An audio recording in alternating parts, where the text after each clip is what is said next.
It's not often that one has the privilege of meeting an individual that has traversed continents, generations, and has been instrumental in influencing how people think, drink, and above all, perception of wine. There's so much more I could say about today's guest, but I think the best person to share that information and knowledge is the lady herself. Our guest today is none other than Madeleine Puckett from Wine Folly. Welcome to the show, Madeleine. Wow, thank you for having me. That was quite an introduction. I would say it should be even more of a grander introduction, but you wear so many hats and you wear them all so well that I thought you'd be the best person to talk about that. So shall we get straight into it, Madeleine? Yes, let's get into it. Okay. I like it. You know, life began as a designer around 2005 for you with Help City. Then you morphed into the world of wine sort of 5 years later at Sullivan's Steakhouse. And thereafter, these two worlds blended into one another, like a good Bordeaux blend, you know? Could you share more about this journey, Madeleine? Yeah, I actually, I studied at art school. I studied music technology, composition, and art because I knew I wasn't going to get a degree doing music the way I wanted to. It was much more creative endeavor. And so I started right out of school. I graduated in 2005. I got a job finally as a designer, this sort of Yelp-ish era business called Help City in Los Angeles. That's where I was living. And at the time I was working two jobs, Starbucks and Outback Steakhouse. And then I got this one finally job in my métier. And that job was really taught me how to go fast as a designer because the role was quite industrious. I had a lot of work to do. And it taught me how to learn how to visually communicate. Because I had to do basically all of the work of design an advertising project. And I had very little help to get them across the line because they happened so quickly. But, you know, a few years into working as a designer, I sort of got tired of sitting on my butt. That's the best way to put it. And I realized that all my experience working in restaurants, I used to work in a bakery when I was 13 too. I actually loved being on my feet. I loved communicating with people directly. And I even loved the hard work. Like at Outback Steakhouse, I was a host and I was your girl who would go clean the bathrooms, you know? Oh, yeah. So I really enjoyed that physical work and that energy that is created in a restaurant and hospitality environment. So that's sort of the precursors that led me to sort of trying to put them together. Of course. So you've had that experience of the visual understanding how the consumer, the aficionado, and then you've blended that with the hard worn campaigns of many long, endless evenings where you go home and your feet are on fire from walking so much. Yeah, they So, were. yeah, I know. I've done that too myself. So how did Wine Folly actually come about, Madeleine? Well, Wine Folly came after we had moved from, I was working actually at steakhouses in Reno, Nevada, and a wine bar there. And then we moved to Seattle in 2010. And back then the startup scene was really hopping in Seattle, and it was a small community. So you were in direct contact with other people who are now big people that I couldn't have as mentors today, or maybe today, but that as a beginner couldn't really be in contact with. So I was able to go to all these really cool startup groups, and my husband created a startup, and I was helping him do the design work for it. And it ended up sort of crashing and burning, or maybe we just didn't know what we were doing because we were very new and fresh. And I went in and I talked to one of these mentors, and I was like, I don't really want to I don't want to sit back on my butt again. Yeah. If I'm going to sit on my butt, I want to do something I love. And he's like, well, you really love wine and you work in restaurants. and you also love the internet and you love startups. Why don't you just put the two together? And that was the challenge that was given to me basically in 2000, at the end of 2010. And then in 2011, we focused, while working and supporting ourselves in restaurants. I was working at a restaurant and my husband was doing other things to figure out actually how to make this a thing.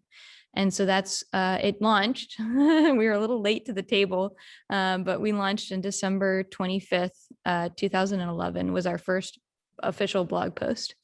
What a great day. A Christmas present, not only for yourself, but for the entire global world out there. And I think it's a huge gift that keeps on giving. Now, I'm curious, as we all know with businesses, yes, you started on December the 25th, but what were the challenges in the early years? Well, one of them was a big one, and that was finding our value proposition. I use that word a lot, but it basically means, how do you make money and what is your business? What is the thing that you're doing? And initially when we started it, it was going to be an online wine club. And we were going to have videos and we were going to go explore the world and bring the wines back to you.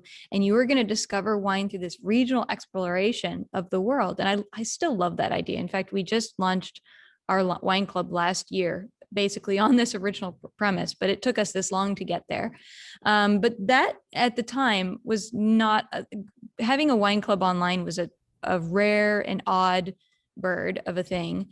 And so what we were doing was marketing to get people into the wine club. And so I started creating all this content, and I was a designer. So I was like, I found infographics really hot back in 2011. And I was like, oh, yeah. I can do this with my eyes closed. No problem. I'll make some infographics about wine. And those were the things that took off.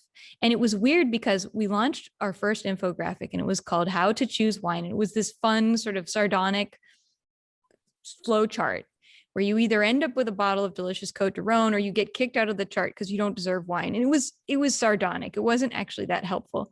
And but people loved it. And we put it up for PayPal as a poster, because it was poster size. And I think in the first 3 days we sold 50 of them. And that was the first money we made. Like, we had sold 3 wine clubs before that, and we were way underwater. And we sold 50 of them, and I hadn't even, that more than covered the cost of printing the posters. So in the next week, we figured out how to get the posters printed, found a printer, local printer, got them printed, hand rolled them, figured out how to ship them international, because we sold them to like Dublin and places I've never been. And so I'm shipping out posters of this product. And then we were like, okay, I guess we're a wine information content business, which at the time, again, wasn't a thing. It wasn't clearly defined. Right. So I think that was the biggest challenge. And then the other challenges that come with that, I was a certified sommelier when we started. I had a lot of imposter syndrome issues, sort of being like, I'm certified, I'm good enough. And then master sommeliers wanting to check my work and people judging the quality of my work. And I felt I had sort of felt I wasn't legitimate enough to do the work that I was doing at the time.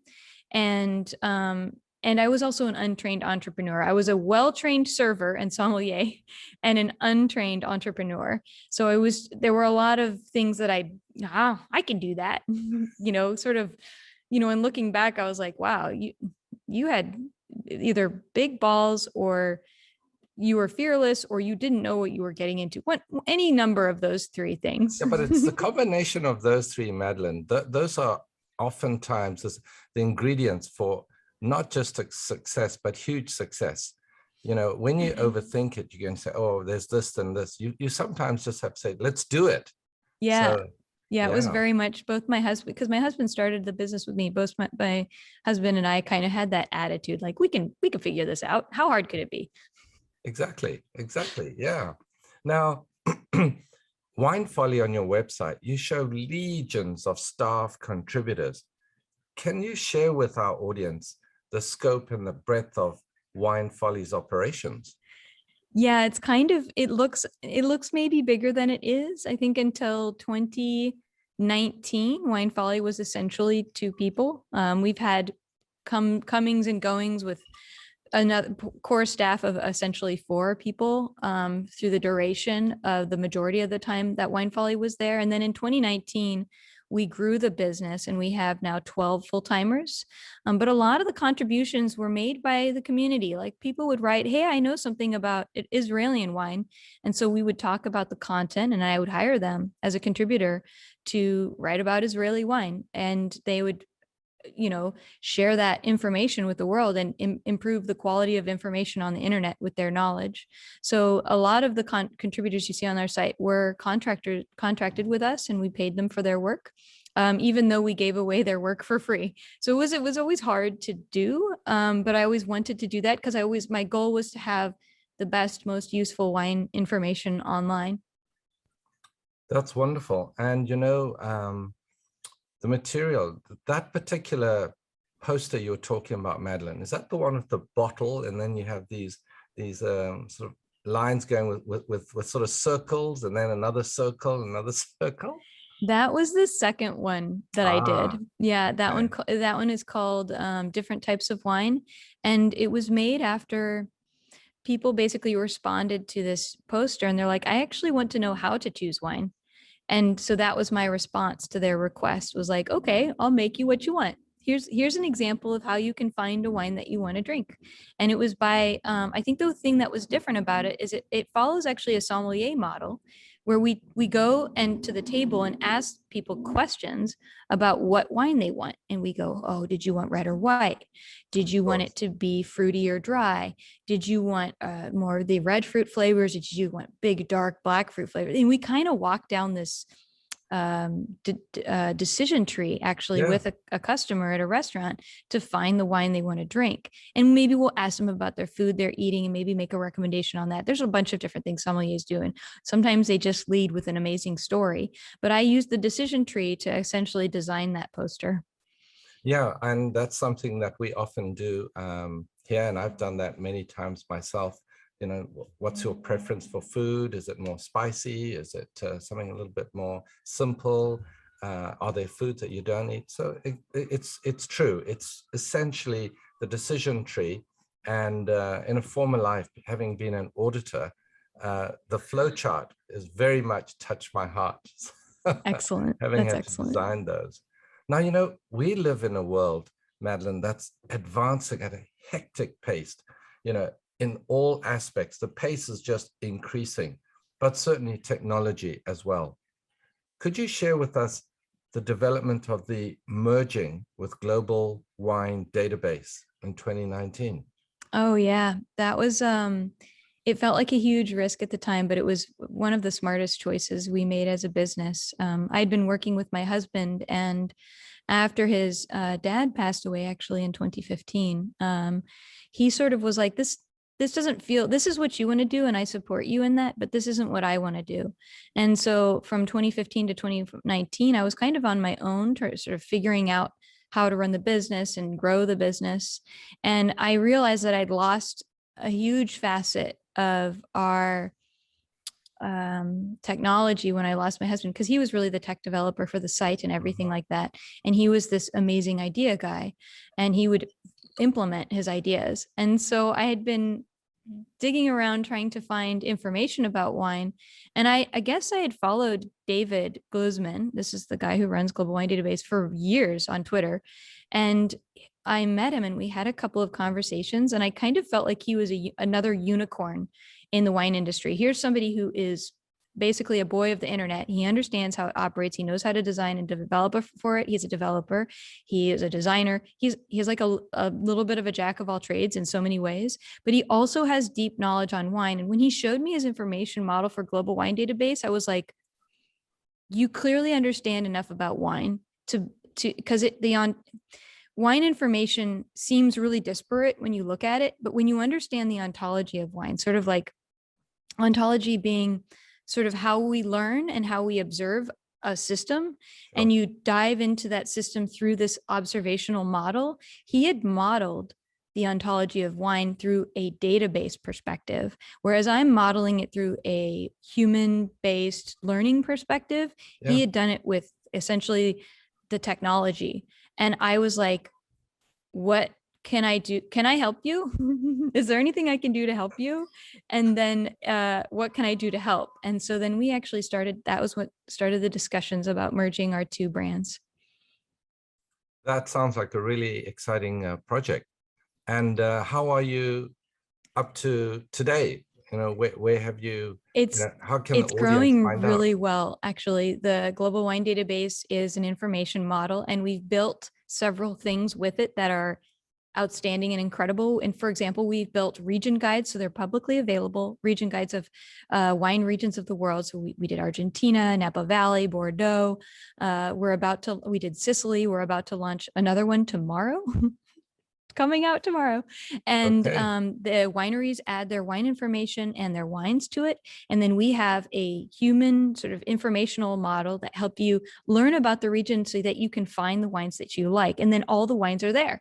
So you can actually see the bottles of wine that are there and see the information about them. And so these have been very successful, and we have tens of thousands of wines in the database, and I think over 100,000 vintages. So it's growing at a very good rate, and we're getting the quality that we are hoping to see from the producers. They're starting to realize how important data is in their product model. And I think certainly for the consumer and for the wineries themselves, they get onto the site, they look up Argentina, it'll have all the Argentinian regions, and then you've broken it up into the wineries that are there, and then there's an expose onto the wineries themselves. I think it's wonderful. Yeah. Here, the Asia Pacific Wine and Spirit Institute, we're a nonprofit. So for us, when we see this, we're sort of gleaming, when we're smiling from ear to ear, because it's so wonderful that this knowledge should be out there for everyone. And so we look forward to working and cooperating with you too, Madeleine. And as we move on from there, in your opinion, talking about that with the database that we have, in your opinion, how much reliance should wine drinkers place on points given by wine critics, and why do you think so? I think we needed to develop some system of rating at some point to sort of make sense of taste and flavor. And that happened in the 70s and 80s. And it was an important discovery essentially that we made. And it was done by independent. And Robert Parker is definitely the one to point at first and foremost, because he was an independent, and he developed a system of essentially how to assess quality in wine. And it was his own unique system. And what we've come to learn is there's actually dozens of critics that have emerged out of the Robert Parker era, and they all have different tastes. And there are also many, many wines out there in the world, and it's hard to rate them all. So many wines go unrated that are quite good. And that's one of the problems with the system, is it's impossible to do it all. But I think the real thing is that you kind of need to know your own palate first, because you can have a highly rated wine that you don't like because you don't like that where it's from or the grape variety. Yeah. And so knowing your own palate and knowing what you like is maybe the first step that you should maybe try to do. And that involves research and self-discovery. And that is what I saw when I saw ratings, and the reason why I built an educational model, because I realized there was a missing piece. Because a lot of times I'll go in when I'm building our wine club or something like that, and I see that Stephen Tanzer or Vinous or one of those guys who's a really good critic rates a wine highly. I trust their opinion. I know their palate, and that comes with a level of trust with them, because I've learned their palate and how it's different than mine and all those types of things. So I might go into a region and do a deep dive and then see that something has high rating and be like, oh, that might be a really good bottle because Antonio Galloni tried it and he liked it. And that dude has very, very effing picky. Oh, yeah. Let me just ask you a question here. You mentioned, Stephen, and how his palate and then your palate. But, we're now getting into more of a global. I mean, if you think about it, 20 years ago, or even 10 years ago, and where we are now, critics are starting to sprout all over the place. It's And wonderful. yeah, and then, as you mentioned, there are some from different parts of the world. And, my background is, cultural diversity. That's my main study areas. And, your palate is influenced by how you grew up. So You're so right. yeah, and that's going to define and determine what wines you like. So you might have a particular wine that is, say, someone from the Far East. So that critic, then when you look at their points, you're going to start thinking, well, I don't know what they eat. I don't know their style of food. So Yeah. there's an area of caution, for the audience as well. They're having like a fermented bean Yeah, dish, fermented bean, and it goes stinky rather well with a tofu. really Yeah. herbaceous red wine. Because that I can imagine that would actually go quite well together. That's a little lighter on the body and palate side, so that it complements something like that. And yeah, if you have a different repertoire of tastes and flavors, it's actually one of the problems that I face is that I have all these ways to describe how things taste, and they don't include the Asian palate, which uses a whole different range of flavors and tastes and does Yes, not use blueberries and blackberries because they're not there really. they're I not. mean, more and more so blueberries are pretty popular, but less very it's still very exclusive and rare to the common Far Eastern palate. So yeah, 100%. So we'll see what happens in the next 5 years, Madeline. More, I But guess more critics might emerge yeah, I that think have so. different palettes and sensibilities who can communicate with their audience. And I think with the generational flow of how you've had the younger generation studying abroad and then going back, and they take with them, the new ideas and the new palate taste. Talking about that, how do you see the flow of information in the next decade to consumers? Rewind. Actually, speaking to what you've just said here, we need to have a sort of a universal way, and maybe not universal, but generally accepted way. And my example that I like to pick on is before 1983, we had all these really unique synthesizers out in the world. And if Mhm. you played C on one over here and C on one over there, they might sound different. And we needed to connect all these uh, synthesizers together in some universal way so that you could play one keyboard and it would play the note on all. If you had a sound, you could generate them on all your synthesizers. And so that happened when Ikataru from Roland Corporation and Dave from Sequential Circuits got together and they presented this idea of MIDI. And it was 127 notes, and we all agree on those 127 notes, and we can use them as a system to make better music. And essentially the same thing needs to happen for wine. We need some product information standards to come out so that if you are a critic over here in Asia or a critic over in Mexico or Brazil or wherever you are in growing wine community area, you can communicate clearly that wine in your own unique language. So we need a data standard so that we universally can get together. And that's what we are essentially trying to do with Global Wine Database. Well, I think that's essential. And I'd like to add, APWASI, not only when you learn about wine as you're putting it into the global database and with the infographics, but there's also the soul that's needed. It's the culture behind it. And that's where our strength comes in, because all of our courses, we have the aspect of understanding the people, appreciate where they came from, which is so vital to understanding who they are and what they do. So That's maybe true. that's a project we can do and look towards together. I like it. Culture is definitely part of the terroir. Yeah. Now, do you see a generational shift in wine trends, and what direction do you see it, Madeline?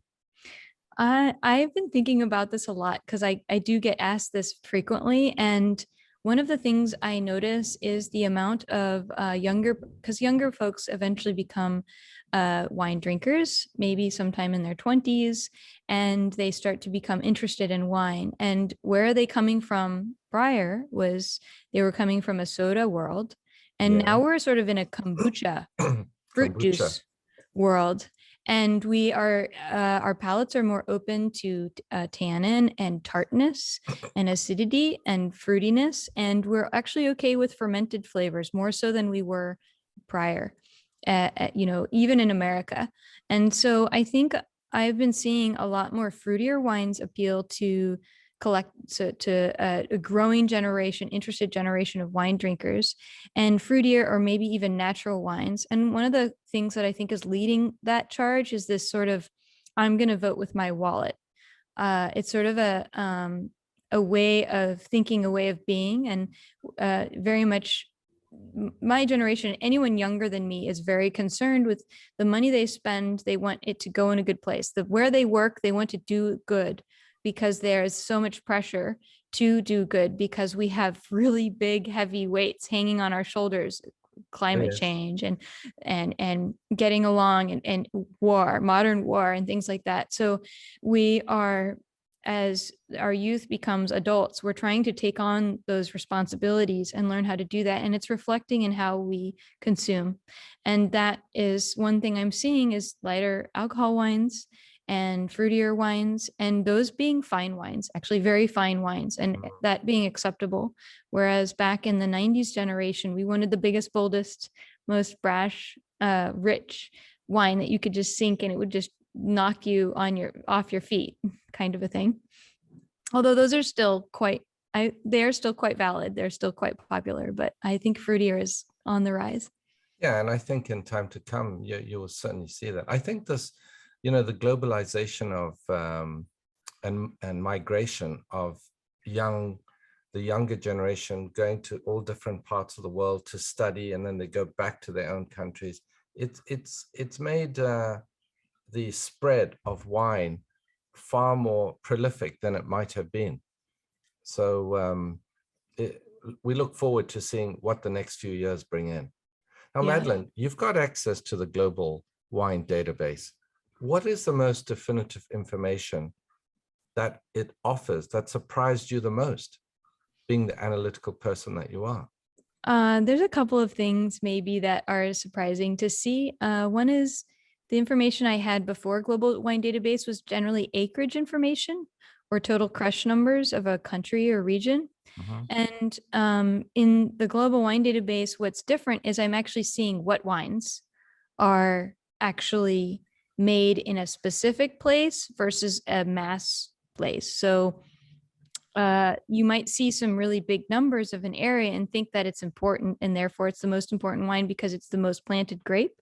But when you see the actual wines that area is produced and the ones that are important that are actually being added into the database, they might be different. So that's one of the things that's a surprise, is like quantity doesn't mean, or those big numbers might not actually represent what is quality in a region. The other thing that I've noticed is that if you look at the technical information of a wine, is a quality standard based on the technical information. So essentially the pH, which is the acid, the amount of ionization that you feel on the tongue, the sparkliness that you feel on your tongue when you taste wine, total acidity, which is actually how much acid is technically in a wine, and residual sugar, and alcohol level. And so when you look at a region, you can actually start to see a theme develop in every region, and they're all a little bit different. And if I was building a wine finder app that could take all this data and sort of recommend you wines based on wines you like, I could use this technical information to do that. And that's very exciting, I think, for developers in the future who might be using this database to create amazing tools for consumers. Yeah, and I think not only that, because, when you talk about the amount of grapes that's grown in a specific country, you can pick that up from, the organization of International Organization of Viticulture, the OIV. But the sense that I'm getting is you are drilling down so that within that particular region, it's literally coming, the information is from the horse's mouth. They're telling you what they're growing. They're Yes. telling you what they're blending. And I think that's vital for those who really want to drill down even more. Yeah. And you can see change happen Yeah. faster at that drill down rate. And even though it's small numbers, you can, um, it's, wine feels like it moves very slow, but it makes me realize maybe it's moving faster than we think. Yeah, it is definitely. So when you add every little acreage and you add them all together, it becomes pretty impressive, and the impact is much larger. That's right. Now, both you and I, I'm sure we appreciate good fire, good food, good wine, good people. Now, Madeline, share with us your perfect setting, the food, the wine, the pairing meals, with the proviso, no expense is shared. What would it be? I'm glad that you asked me beforehand, because I had to sit back and think about this question and what I would actually want to do versus what I've always been served. Oftentimes you're always served an experience and you're like, this was great. And you just accept it as is. And I started to think about it and I was like, I might be a little bit more, I don't know, rural in my ideology. I would love to be in a place with a great view, with a pool, and have a pizza oven close by and some locally prepared, like find some local vegetables to sort of theme dishes around. Obviously you don't have to go all local. It's hard to create great pairings without curating a few ingredients here and there. Right. But I would love to make dinner with my husband and serve it for some friends. And I think my biggest expense would be getting that backyard view with the pool and bringing my friends in who I really want to enjoy that experience with. I would love to do that with a few friends, and that would probably be the most epic dinner ever for me. But yeah, I don't get to do that. So I guess you want what you can't have. I've been to so many amazing Michelin rated restaurants, but I haven't been able to host my own backyard barbecue. Yeah, I know. I myself have also had that wonderful opportunity of going to Michelin restaurants. But what I hear, and it resonates within my heart as well, often being asked the question, what is the perfect meal for you? And I say, it depends who I'm eating it with, which is exactly what, you have echoed, Yeah. in your response. It's Yeah, always it's about the people. Yeah. It could be a $10 wine. It's only the people. Yeah. Now, Madeline, you've been at the forefront. Your product life cycle always seems to be going up and up and up. And we're so delighted to see that. Where do you see yourself in 10 years' time? Yeah, wow, 10 years is a long time. And you can get a lot done in 10 years. So in 10 years, if I'm trying to be ambitious, I would really like to have done a series on wine. And I know there's some series out about wine happening right now, which is very exciting, and it makes me cross my fingers and hope that our community is ready to learn about wine in sort of a mass scale, and we're not as afraid about alcohol, and we learn moderation enough to see that learning about wine is actually learning about different cultures. And Absolutely. I would love to create a story, essentially a video storyline, discovering the wine regions of the world. And I have a particular interest in essentially new world countries, because we've talked a lot about the old world, and I think the new world, wherever that new world may be, is very much at the crispy edge of the crust, and not very many people know about it. We've looked, and we can find maps on the detailed sub-regions of Barolo, but if you want to know about wines made in Idaho, it's actually quite hard to see what that culture is, and to see what that quality is, and the people, and that. So it's quirky. It's a quirky desire, but I think more than ever we're trying to find how to find excellence in what we do right now in North America. And so I say North America because that includes Canada and Mexico, because they're very productive nations. And we want to find our own version of luxury. We're always looking to the old world for a standard of luxury, but I think we can find that within ourselves. And I think that's true for all countries, new world countries too. So I think showing that will help people believe in themselves. That's definitely an ambition and something that I think we look forward to sharing that journey with you. Yeah. You're right. There are a lot of TV series out there right now, and they are great quality, and certainly there's a lot to learn from them. Yeah, Now, it's exciting. If yeah, they're it is. successful, it actually means that you can do more, right? Yeah, I mean, if you think about it, how technology has really driven so many different avenues for the consumer and for those that want to learn about wine. I mean, we're a very good example of that ourselves. So my last question to you, Madeline, if you could share, and I know you could probably share 20 pieces of advice, but just two pieces of advice to any young woman wanting to break into the wine world, what would they be, Madeline? Yeah, okay. I would say focused first on the value that you are providing. And that might take you some time to realize what that value is. You start with one idea and it morphs into something else because it's what works. Lean into that value that you provide for your audience because they are your champions of you. So don't ever forget that focus. That is the one thing you're working for, is you're ultimately working for your people. And so again, you can't do it in your own style, and don't give up your own style because that's the one thing no one can copy. They can try, but it'll be a poor facsimile. So find your style, whatever it is that is you, and stick to your guns on it because it's what's going to work for you. And I'm going to keep adding on to this very long one so I can get to two. Sure. And value that thing that you offer. When I was younger, I didn't really value the work I did because it was easy, right? Oh, well, this is easy. I'll just blow it out. I didn't realize how actually maybe difficult it was to do. Really, it really was difficult. The work that I was doing was difficult, but I didn't value it appropriately. So I didn't charge my clients as high as I should have for the work that I was offering them.